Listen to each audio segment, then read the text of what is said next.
House is a place for people who have mental illness to learn their strengths. Your mental illness might get you through the door, but it's forgotten. You're looked at as a person. You're not looked at as an illness. You're looked at for your strengths and your willingness to learn things. I know how to cook. I did a culinary course. I can sit for hours and crochet. I do know some computer skills. I make a lot of stupid jokes. I love puns. So I'm very what I call punny, which is a pun itself. But when I'm depressed, I actually will go into House. Because I found out being around people, I don't feel as depressed because isolation makes you feel more depressed. After my first hospitalization, when I was asked to leave my parents' house, and I talked to a psychiatrist, he said, it sounds like you got bipolar disorder.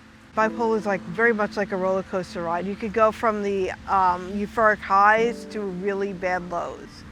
I have two types of highs. I have hypomania, which is where I'm very funny. And then I have the mania where I have a lot of energy, but sometimes my patience is very short at that point. And if I'm really severely depressed, I don't want to touch food. I don't like it. I don't want to be upsetting towards other people.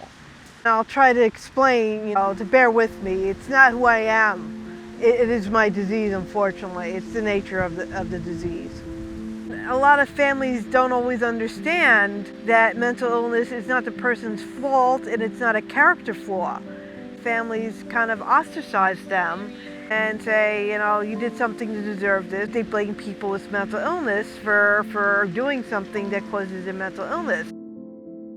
For almost 13 years, I belonged to a partial day hospital program. After a while, I was feeling stagnated there because I felt like I wasn't growing as a person because I was seen as a client. I was seen as an illness, but it kind of kept me in there and kept me a little stuck.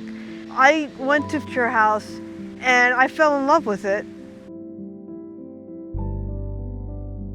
When COVID hit, my building is a senior disabled building, so they had to put us into what they call lockdown. So it got very depressing because, things were closed down, and then I wasn't allowed to see any of my friends. Sometimes it got a little bit too much for me, so I had to reach out for help. House opened a Facebook page for members, and they also got a grant for Zoom. Even though we weren't seeing each other in person, but we were still able to see people's faces and just hear a voice. I felt like House really cared. We are a family. Friends are family that you pick. So that's what House is. It's a family that people choose to belong to. The best thing about House is how they keep people connected and that they really care. We're not just a number, we're not just a client, we are a member and we are needed.